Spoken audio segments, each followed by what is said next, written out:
Hey everyone, how are you? I'm making this special video for all of you pregnant women out there that are considering and rethinking your birth location due to the coronavirus and wondering if a home birth it might be a better option for you. And so you're making these decisions, and so I put this video together to help you, because if you are going to choose a home birth, there's a lot of preparation you have to do, a lot, and you probably have a lot of questions. I can answer one of your questions today. So the whole episode of Apothecary Wisdom today is focused on home birth supplies that you're going to need to have for you to have a safe home birth.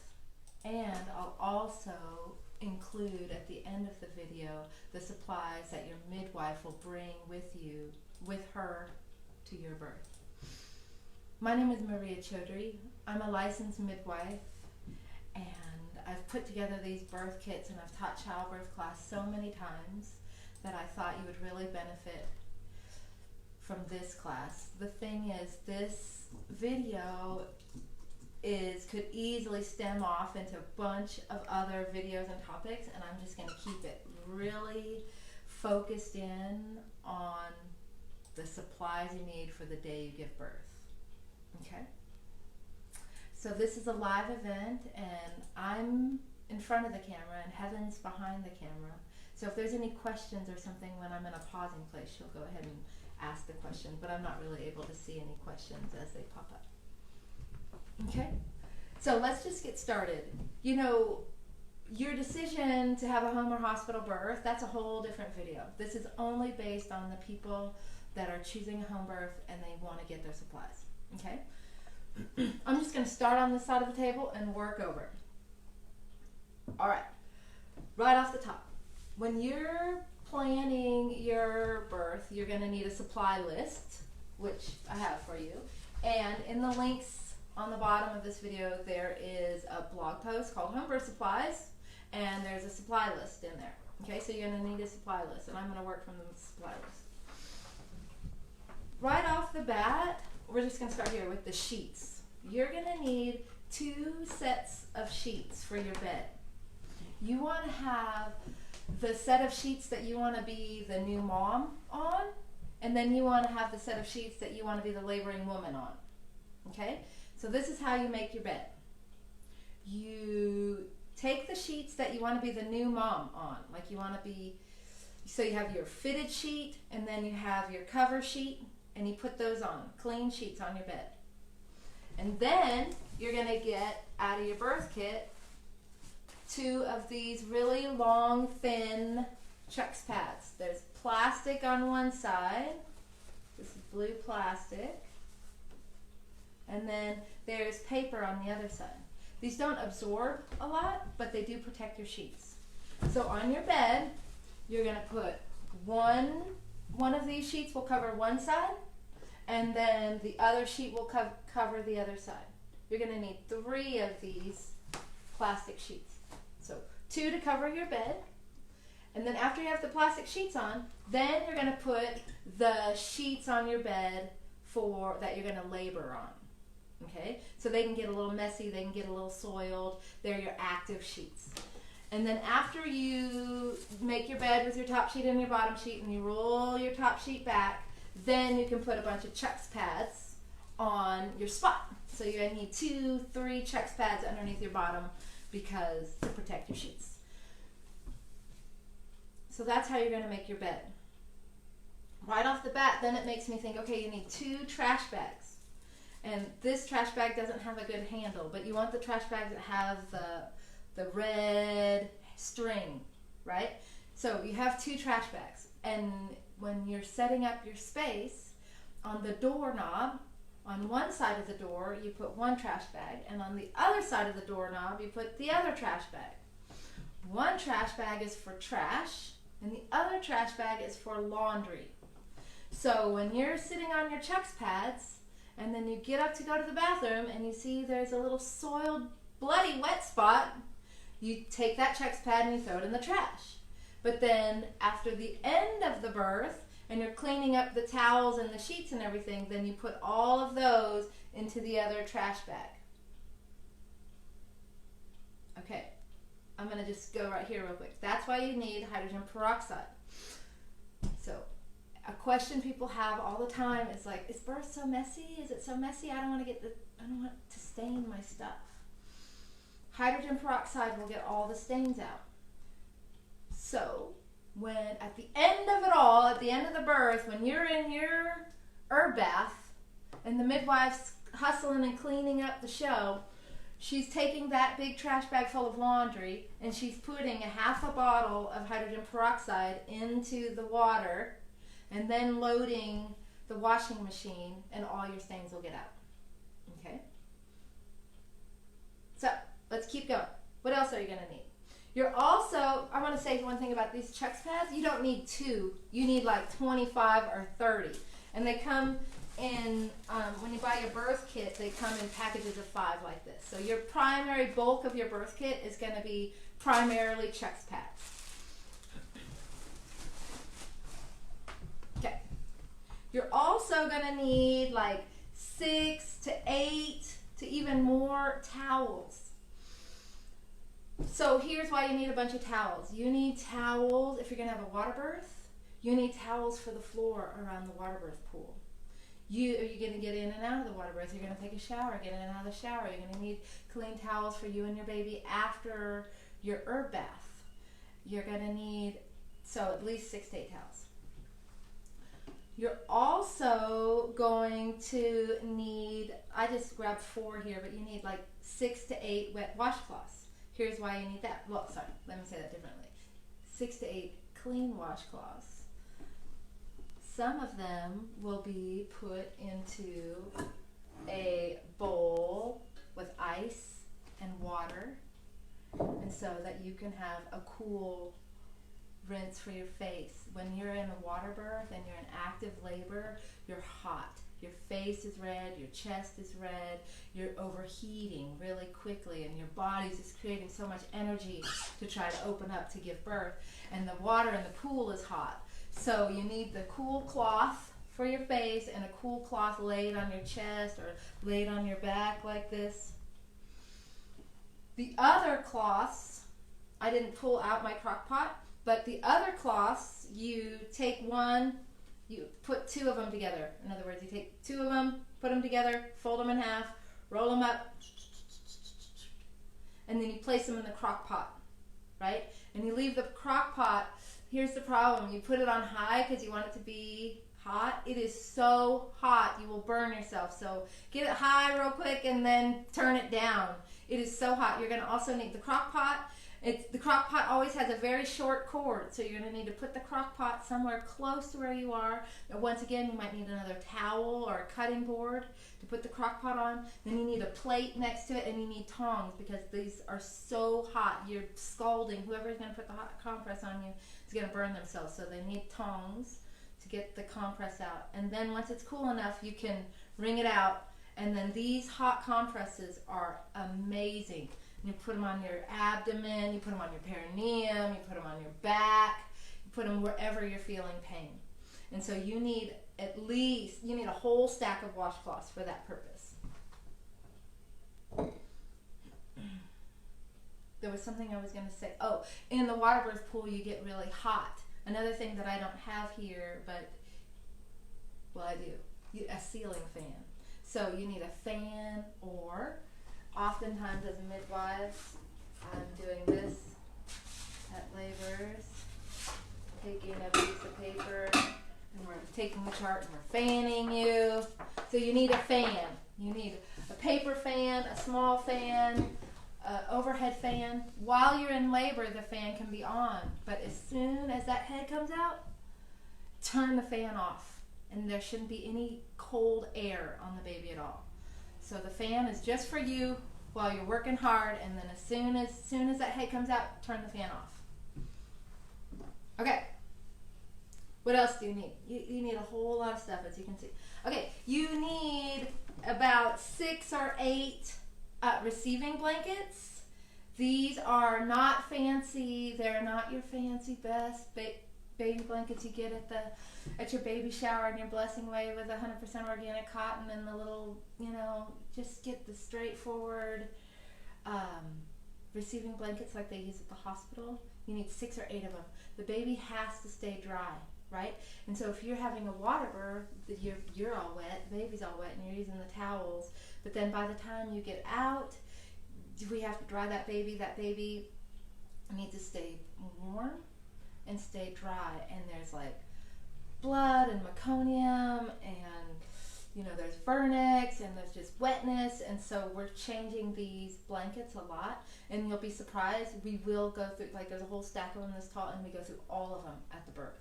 Okay, so you need a whole bunch, 6 to 8 blankets. Okay, what else do you need? You need baby clothes, and you need diapers. Little cute little ones. And so I know you got your cloth diaper, and I'm so proud of you. You got your cloth diaper stash, and I know you invested in it, and I'm really proud of you for that. At the same time, when they're brand new, they're full the baby's poop and it's meconium, and there's no reason to soil your investment on meconium. And besides, they don't fit really well on newborns. So small little diapers, and then this one doesn't have it, but you can cut out a little hole here for the umbilical cord. You also need a baby hat. There's a lot of controversy about baby hats. Like, don't put a hat on the baby because the baby can stay warm with you, like with your skin to skin. At the same time, there are some times where it seems really appropriate to help dry the head or to keep the baby warm if it's not holding temperature. So I always include a baby hat in my birth kit. Talk to your midwife about hatting and how you should put a hat on the baby or not. Over here on this end of the table, you need a gallon bag because you need to decide what you're going to do with the placenta. That's a whole other video, and actually I put a link to it. I have a blog post all about what you can do with the placenta and all these options. But in the meantime, you need to put it somewhere, right? And so put it in a Ziploc bag, label it and date it, and put it in the freezer. Unless you know what you're going to do, and then you can put it in the refrigerator for like 2 days. But then after that, it needs to be dealt with. Okay. What else? A lot of these things were things you have around the house, minus your chest pads. Now you're starting to get the stuff that you need to buy in the kit. Okay. So we're in this whole hype right now about coronavirus, and we're trying to be clean and sterile, and you have to know that everybody tries their best to be sterile at birth, but sterile field is impossible, right? At the home, at the hospital, wherever it is. Nonetheless, we utilize sterile technique. Okay. I'm about to cough thinking of coronavirus. Okay, so you're going to need, I just pulled out a few, but you need like 8 pair of sterile gloves, okay? Every time we as midwives touch you or touch inside your body, like if we need to check your cervix or check you for tears or need to suture or whatever we need to do, when our hands go inside your body, we're always using, even catching the baby, even if we don't put our hands inside your body, we use sterile gloves, okay? Now, when we're messing with like cleaning up the bed sheets and cleaning up the laundry and washing the tub and throwing away and clearing out the puke bucket, then we just use normal non-sterile gloves. So that's what the sterile gloves are for. You're also going to need a bunch of 4x4 gauze pads. Really, you don't need tons, maybe like 5 or 6. But why we have these gauze pads is for when we check you for tears. After the baby's born, after the placenta's out, after you've rested for a minute, before you get up to go pee, before you get in your herb bath, before you make a move, we want to see what the condition your perineum is in. So you have your sterile gloves, and then you have your sterile lube, which would be right You have your lube. And so when you check for tears, you have to open up your gauze pad and put some lube on the gauze pads, and it's cold, and you have to very carefully just gently open up and just look and just tell them, we just tell you what we see, right? And so we have to touch you with the gauze pad to like wipe away the blood to see if where the blood's coming from. Is it coming from inside you, or is it a bleeder? And so that's why the gauze pads are there.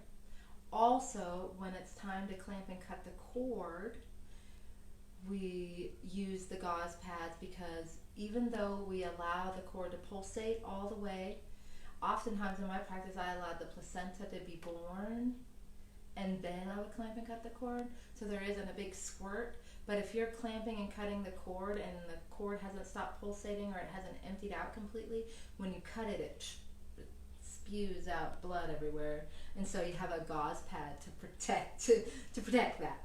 So that's what the gauze pads are for. This KY technically is sterile because inside here, I'm not going to mess with it, inside here there's a little seal, right? So when you are, we're talking about gauze pads and gloves, that's why I'm bringing up the KY, is when you're catching the baby, there's a lot of perineal stretching, right? And burning, and it's hot, and it's real hot. And so if you're in the water, you're not going to need the gel, but when you're not in the water, you want something to help cool your tissues, very slick, feels really good, and just take out the heat and take out the stretch and the burn. So you squirt a bunch of, when you open up your gloves, you squirt a bunch of gel on there and leave your hands all wet up, and then you can catch the baby, right? We used to do oil, but olive oil or almond oil, but oil, it doesn't absorb into your tissues well, and oil sometimes, like olive oil, looks green when it's dropping, and that sometimes is, this is not the reason to really not use it, but it's a green color, and then you're like, ooh, is that meconium? And you can't tell the difference between the color of the oil and the meconium. And when the baby comes out, when they breathe, if they aspirate oil, you don't want them to, it's harder to get it out of their lungs, whereas KY jelly is water soluble. So what KY is the better option. When you are in early labor and you don't know how long someone's going to be in labor, right? Is she going to be in labor for 4 hours or 24 hours? So you don't want to open up your sterile KY right away when you're not sure how far along she is in labor, and you want to check her cervix. So then you have this sterile packet, right? And so this sterile packet of gel just gives you a little bit so you can check her cervix and then not open your bigger one to use when you're catching the baby. But then again, after you've caught the baby, now you've just opened this up and the whole birth has happened, and so now this might not really be sterile anymore because you've touched it, right? And now again, so this might not be sterile anymore, and then you need a little gel to check her for tears. So then again, you use another sterile KY for that one. And then if she needs stitches, you put a little KY on the by the sutures, and then you'll dip your suture in it to help your stitch go in better. So you need both sterile KY jelly and closed sterile KY jelly. Two different, same product, different package for different reasons. Okay. Woohoo! What else? So alcohol prep pads, they are for really to just like clean off. So, you know, sometimes the midwives need these alcohol prep pads. They're going to like wipe off, have it over here, they're going to wipe off their blood pressure cuff. They're going to wipe off the ambu bag. They're going to wipe off the thermometer. They're going to put a probe cover on it too. But they're going to wipe off their flashlight. So you're just using this to wipe off everything, keep everything really clean. Okay, that's what those are. All right, moving right along. What is next? I mentioned clamping and cutting the cord. So you're going to need a cord clamp. Right? It's a little plastic cord clamp. And once you place it on the baby, you place it really close to their abdomen, just not on the skin. You give it like a centimeter above the skin. And then when you clamp it, it clicks, click. And it's a little bit awkward, little bulky thing, right? However, what it does is it just seals the cord tightly so it doesn't bleed, and it keeps pressure there so it's not losing pressure through its umbilicus. And then the next day at your 24-hour home visit, your midwife has a little set of scissors that fit perfectly into these cord clamps, and they click inside here and cut it. Really, this is a real hassle to get off, so you need the cord clamp removers if you're going to get this, and for whatever reason you don't think a midwife's coming, I didn't pull this out, you need like the remover. Okay? Some midwives use these like belly bands. They're rubber bands that are kind of cool. Alright, here is another thing you're going to need is straws. And we joke that these are our midwife home birth IVs. We're obviously not going to stick it in your vein, but IVs, the big point of home birth and one of the benefits of home birth is that you get to eat, you get to drink, you get to move around, you get to do whatever you want to do, right? However, when you're in the thick of labor, you're in the throes of labor, your mind isn't often thinking about, I need to take a sip. So you have a care provider there, you have a support team, you have people there taking care of you, helping you. And then after you have really strong contractions, they give you a sip of water. When you're giving somebody a sip of water in labor, you don't like get a water bottle and like set it by them, right? No, you have the straw, and then after she has her contraction and she settles down, you just put the straw right up to her mouth so that she literally just like, so she doesn't have to do extra work, right? And then you wipe her face, give her a sip, remind her how good she's doing. So you need bendy straws. They're actually pretty important. Okay, the next thing you're going to need is a bulb syringe. So the bulb syringe, a lot of times I'm at birth and I never even use it, right? There's also the same controversy, the same people that say don't ever put a hat on the baby are the same people that say never use a bulb syringe, right? I say never, say the word never, and have a bulb syringe if you need it. Okay, the bulb syringe is for when the baby's being born, right after the baby's been born, right? So when the baby's being born, really what I'm trying to say is when the baby's being born, there's like a bunch of mucus and a bunch of discharge, and it's a good thing that's happening because so their head is down normally, and their gravity is pulling all this mucus out, right? So if you're looking down at the baby and you're seeing all this mucus come out, then everything's working fine because it's being expelled. It doesn't need help to do what it needs to do. It's happening. So you want to not interrupt the baby. You don't want to wipe their face or anything. Just let it all come out, right? After it's all seeming like it's coming out, then you can wipe the face. If you feel like you need to help the baby because there's like a lot of mucus that needs to come out, you're going to use a bulb syringe. You'll have the baby, this is the baby, put its head down, and you use the bulb syringe by squeezing it and then putting it into the nostrils, sucking it out, squeezing it, putting it into the other nostril, suck it out, squeezing it, putting it into the mouth toward the cheek, and suck it out. If you shove the bulb syringe up their nose because you're nervous, or you shove it straight down their throat, they're going to start gagging, and they might even stop breathing because it's like a trigger. It's an involuntary response, so don't do that. Just gently just help the secretions. Most of the time, just hold their head down, pat their back, rub their back, and the mucus will come out. Okay? But you still need a bulb syringe. I feel like if I was in a class, I'd say next questions, and there would be like questions that pop up. Okay. Here we go. The next set of things are more sort of like postpartum. You're going to need, you don't need these, but it's nice to have these. These are disposable underwear. One size fits all. You get a couple of pair of those. You're going to need your peri cold packs. I did a whole video about perineal care after birth. Also, we have a whole blog post about DIY padsicles. So to learn about the benefits of these, watch the videos. And the DIY padsicles, you can make herbal versions of these to help bring down the swelling, help with the bruising and the tearing, and they'll absorb more blood than this will absorb. But you'll want at least two padsicles, either ones you make yourself or something like this. Okay?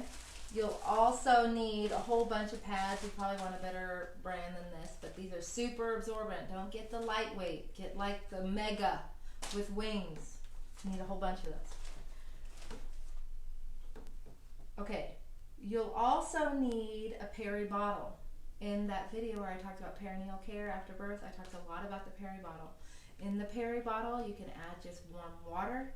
You can add postpartum herb bath, or you can add cord care powder to it, and I tell you how to do that all in the video.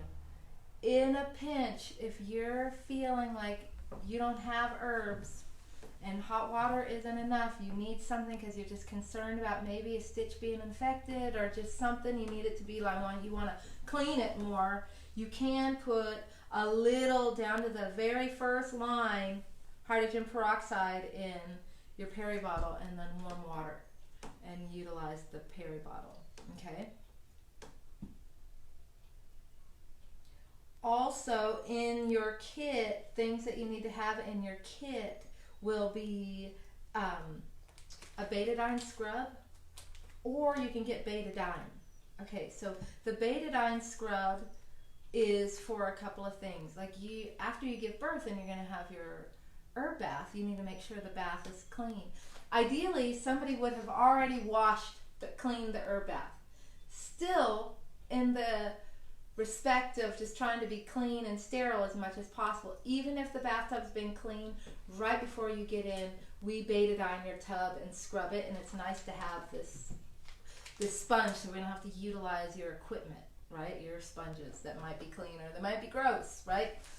Also, this is a great thing to scrub your hands, wash your hands really quickly, and it's also really good to scrub the instruments after you. So the instruments is what I mean by that are the instruments we use to clamp and cut the cord. In a minute, I'll show you the things that the midwife will bring, and I'll show you the instruments then. Okay, what else comes in your kit that's super essential? Okay. Other things that come into other things that you need that you're going to have around the house and you can order in your kit. One is a thermometer. So you need a thermometer, and you can get the forehead one, and that's so much easier. At the same time, if you really are concerned about your baby and your baby's temperature, do a rectal temperature. It's not a huge deal. So get a thermometer that you can do a rectal temperature and then get some probe covers. Okay? Or use a bunch of alcohol swabs on your thermometer. Another thing you're going to need that is a flashlight.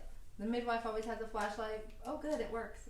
Mine often is out of batteries, and so the dad's like, I got this like mag light weapon, and you're like, okay, it works great. So, but you need a flashlight.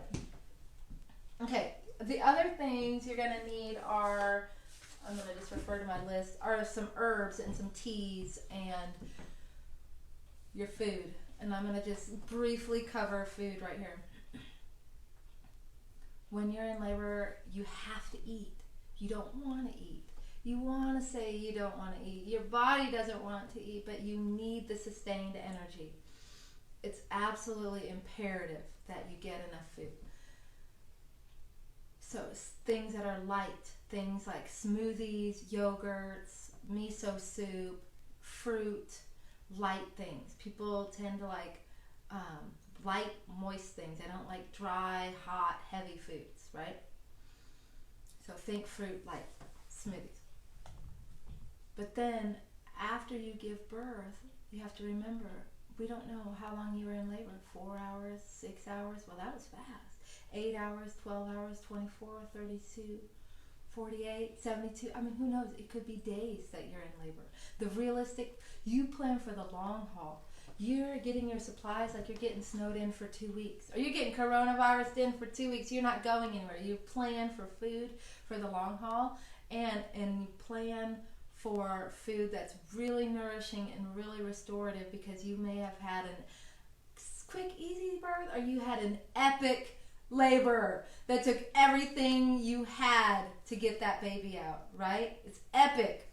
It's depleting. It's huge, right? So you need the food for that. So the food immediately postpartum, right after she pushes the baby out, she usually isn't that hungry, right?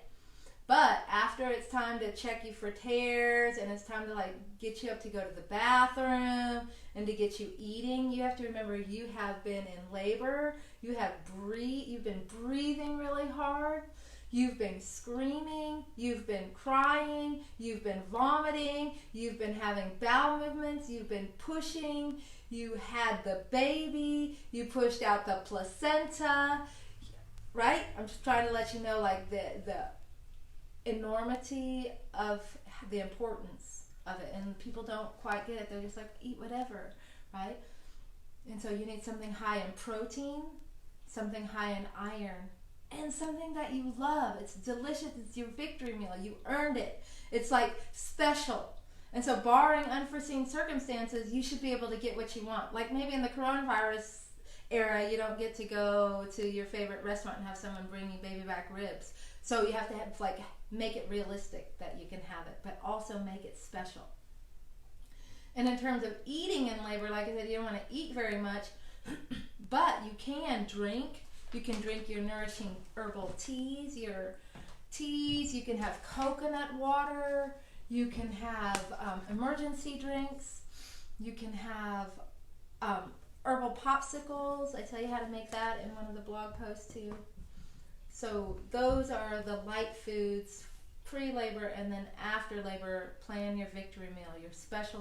If you like that $8 yogurt and you're like, why is this $8? But that's what you want after birth. You get it. Get that.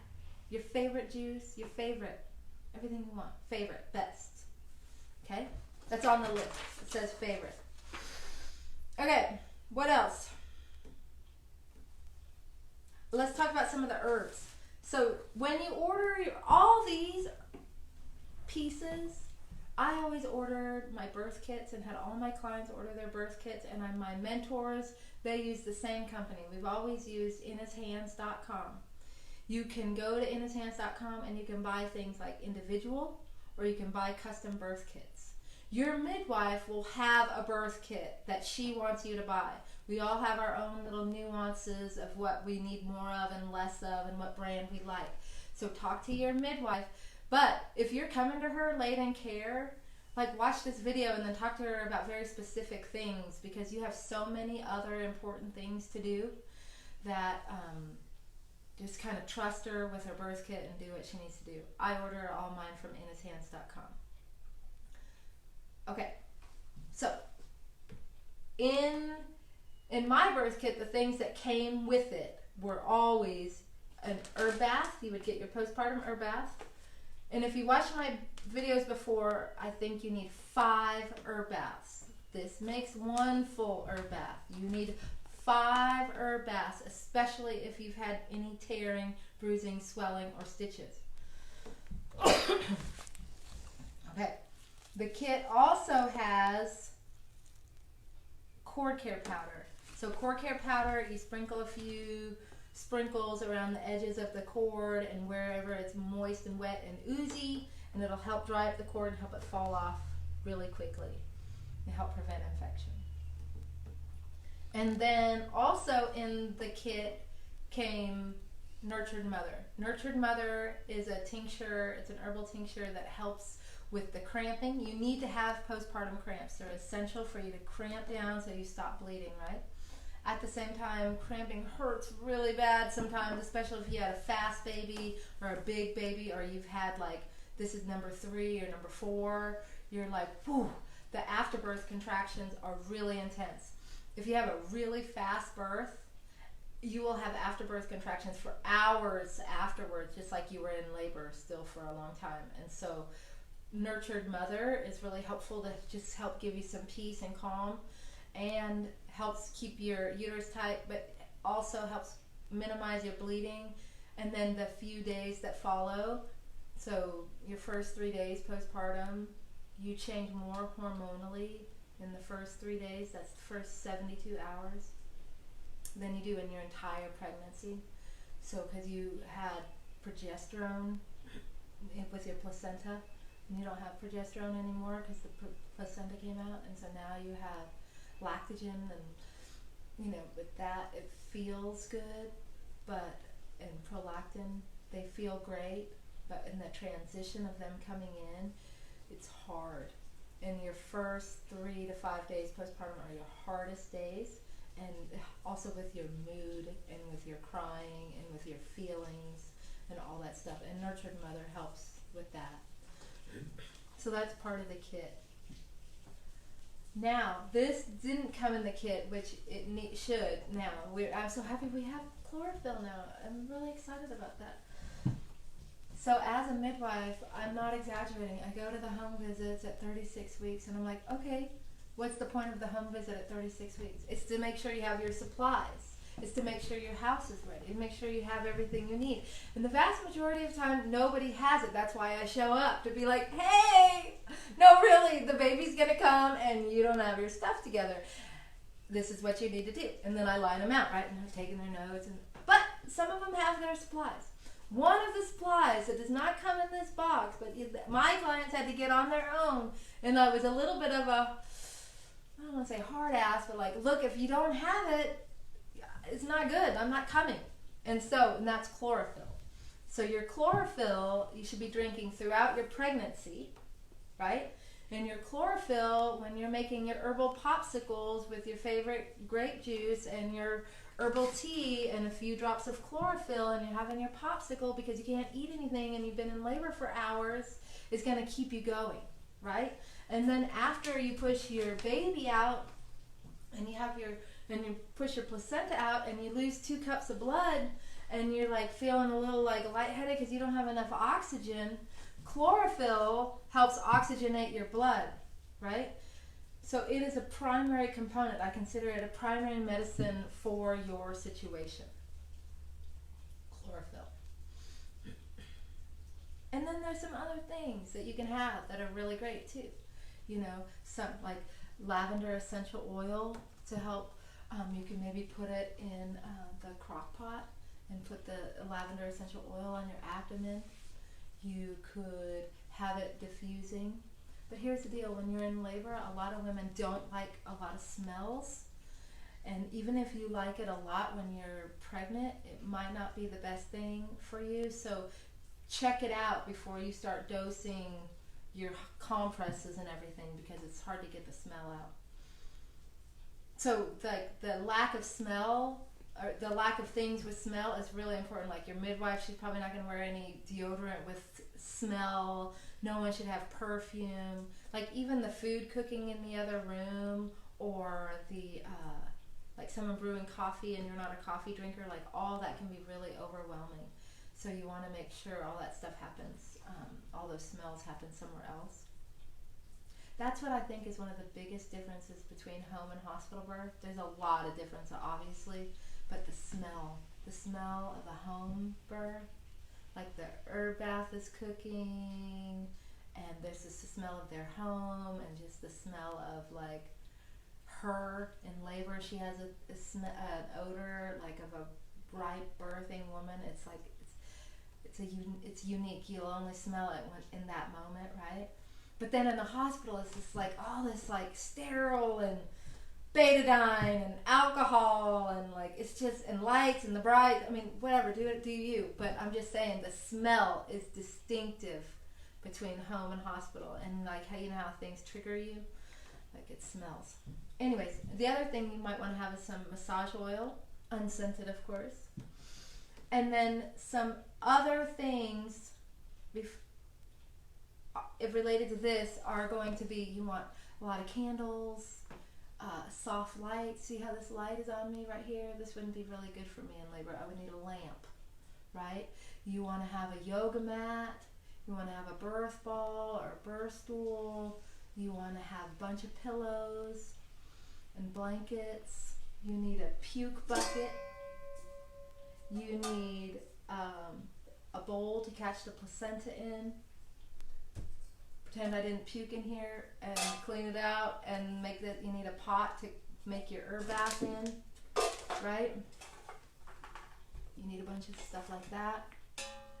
These things are extra, like breastfeeding tea and nipple salve tea. Those are like extra. Those are not essentials for you to have. You don't know if you're going to need those right away, but you might.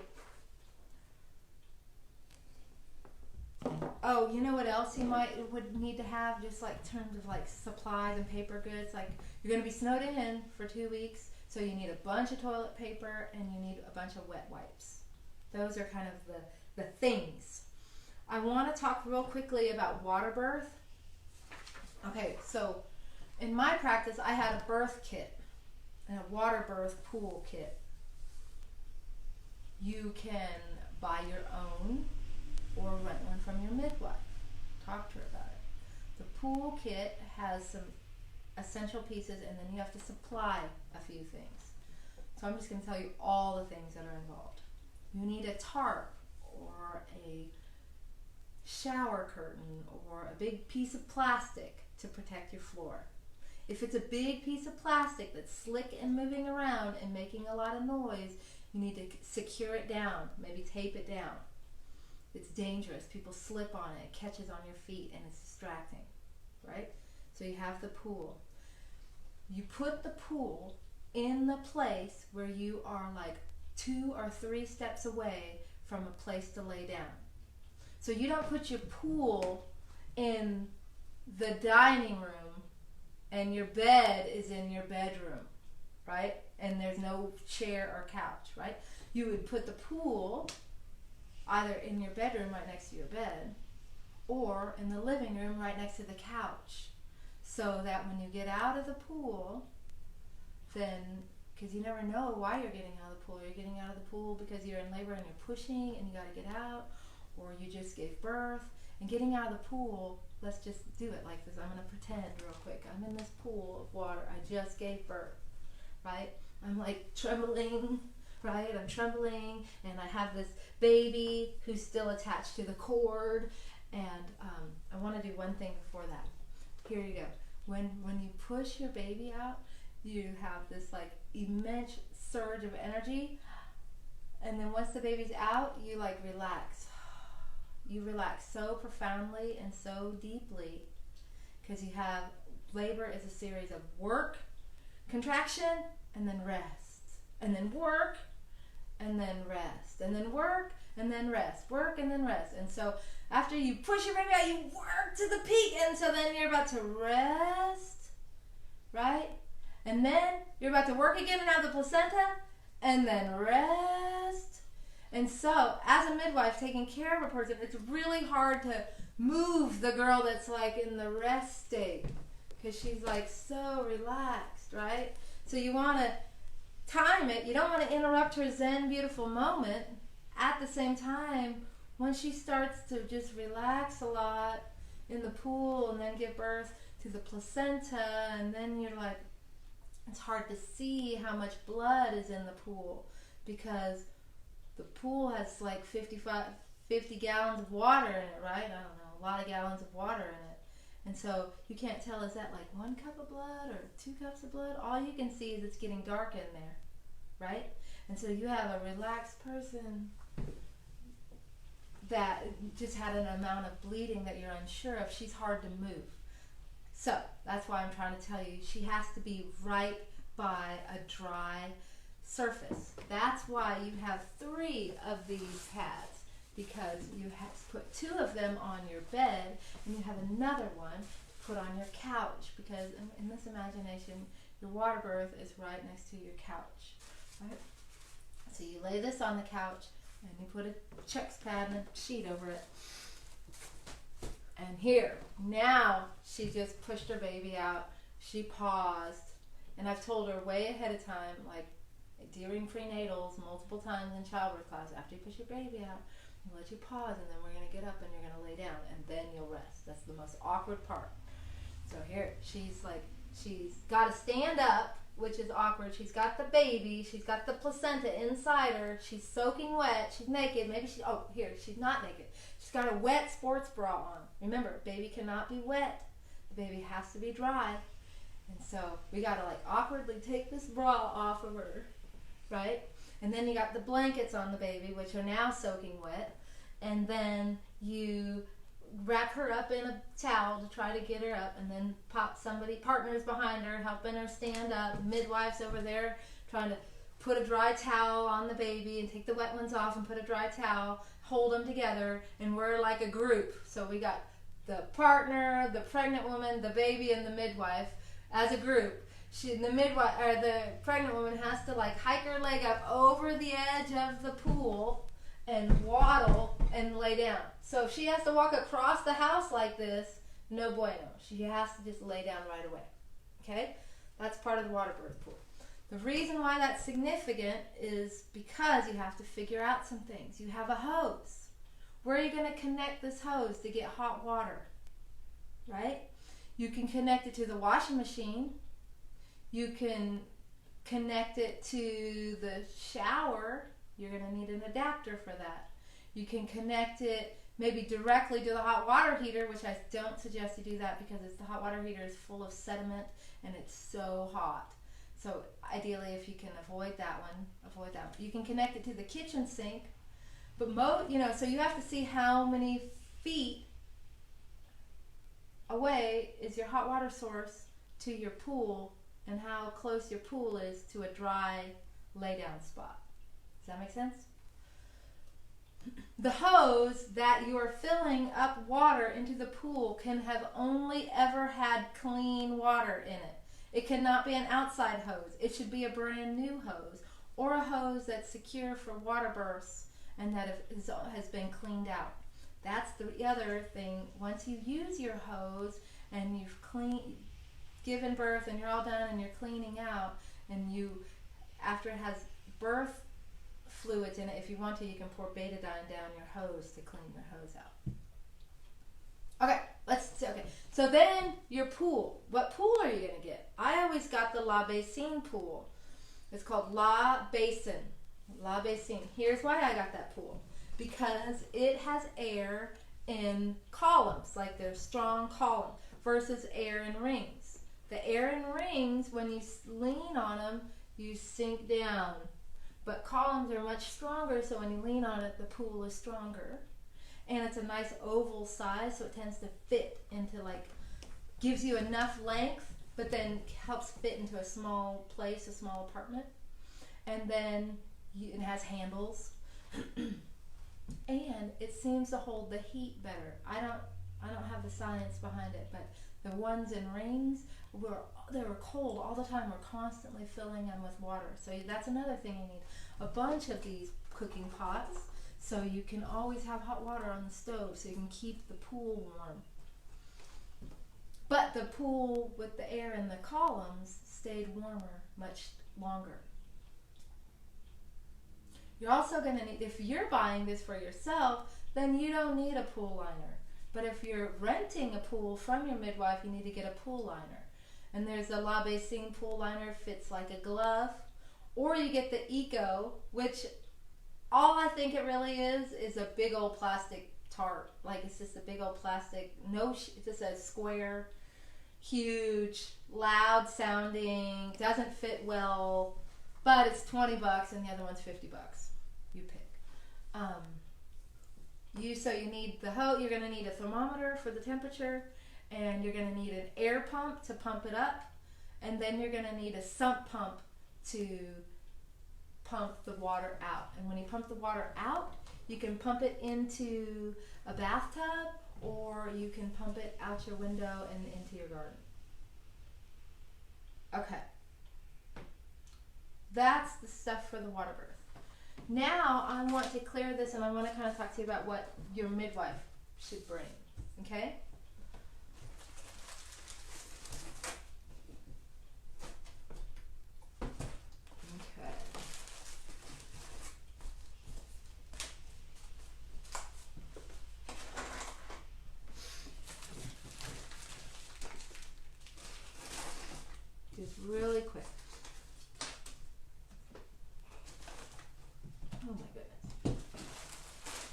I'm going to leave some of this stuff.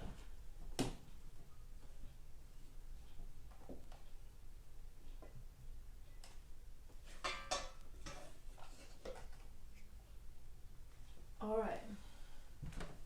What your midwife should bring is she should bring an oxygen tank with an ambu bag for a baby and at least a nasal cannula for you if you need any help with breathing, if you feel dizzy or lightheaded or the baby is not breathing. So they'll bring an oxygen tank. They actually should bring a whole resuscitation kit with like a heating pad and a firm pad for the baby if they have to work on the baby, right? That's why you're hiring a midwife. You're hiring a midwife because you trust birth, right? We all trust birth, and or I do. I don't think we all do. I think that's actually not a statement. I don't think that's actually true. Midwives trust birth. At the same time, we bring a bunch of equipment in the off chance that we need to use it, right? In terms of the oxygen tank, when I go to birth, I always set it up right away because I want to, when I get there, I want to just be set up and ready to go, right? Versus what happened before I did that, before I would wait until we get close to the birth and then I would set that up. And all of a sudden I bring an oxygen tank in and people are afraid, like, oh, is there something wrong? Is there something that they're not telling us, right? And so I just set it up in the beginning. Okay, your midwife will bring a whole bunch of stuff. She'll bring other herbs. I always bought my herbs like from this company because they did it so good. I have my own too, but this company, Mother's Choice at innishands.com, has a herbal blend for placenta out. So if there's bleeding, your first question is, where's the placenta? Is the placenta still inside you? Is the placenta out? If the placenta is still inside, you must get the placenta out if there's excessive bleeding. And then this will help you get the placenta out. And then once the placenta is out, then rubbing, massaging the uterus, and then giving this herbal blend called Helmholtz. They'll bring that. Midwives will also bring rescue remedy. If you're in this situation and they're needing to give you herbs and things and have oxygen, then you're probably going into shock, and then rescue remedy helps with the shock. They will bring a Doppler because they're going to listen to the baby pretty regularly and know the baby's heart rate. And then they're also going to have a bunch of lube. You cannot confuse it with the other lube that looks almost exactly the same. This is definitely not sterile. This is for the Doppler. And you stick it right here and you roll the toilet paper. They will bring instruments to clamp and cut the cord. So there are 2 hemostats and then scissors that have blunted ends so they can clamp and cut the cord. They'll also bring a suction catheter, a DeLee suction catheter. If there's meconium in the water, in the amniotic fluid, and if it's thick and it seems appropriate to suction, because they don't want the baby to aspirate, when the baby's head is on the perineum, they'll go ahead and utilize this DeLee. Oh, I should have used one that was open. But one part goes into your mouth, and the other part is a tube, and it goes in the baby's nose. And the midwife sucks, and they try to suck all the mucus out. And the mucus gets pulled into this little vacuum, this little container right here. That's only if there's meconium, okay? This is another little piece. Actually, you should have yourself. They'll bring some too, but this is something. If you're giving birth at home in Arkansas, we have the health department supplies us with. It's called a newborn kit, a newborn midwife kit, and it has a vial of vitamin K, so it helps the baby coagulate blood, and then it has a vial of erythromycin. It's for latent cases of gonorrhea and chlamydia, and it's like an antibiotic ointment that goes into the baby's eyes. These are important conversations to have with your midwife regarding what is the right option for you. Okay. The midwife will also bring something to weigh the baby in, and something to measure the baby with. She will also bring her blood pressure cuff and and stethoscopes. So when throughout your labor, you know, they're going to check your vitals every couple hours. They're going to listen to the baby about every 30 minutes. And then once the baby's born, you want to check their bleeding and their temperature. So they'll be using the stethoscope and checking your blood pressure too, especially right after you push your placenta out. And they'll also bring their suture equipment. So this is more of just like emergency suture equipment.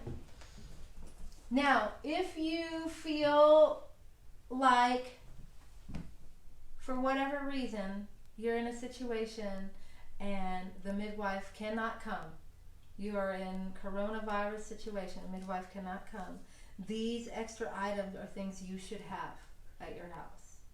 Okay? I really am a strong proponent and advocate for hiring a midwife and not just be like, free birth. I trust birth, but I've been to enough births to feel in my heart and soul you should always have somebody that has skilled hands and has experience and knows what to do when you need to do it. Okay? I feel like, the other thing you're gonna need, this is fun. This is not a need, but super cute. You put your little baby's footprints here, name, and then you make like, I don't know, copper might look good, or black, or rainbow. A lot of little rainbow footprints. Most people pick rainbow. But what you're gonna need is you're gonna need a chart.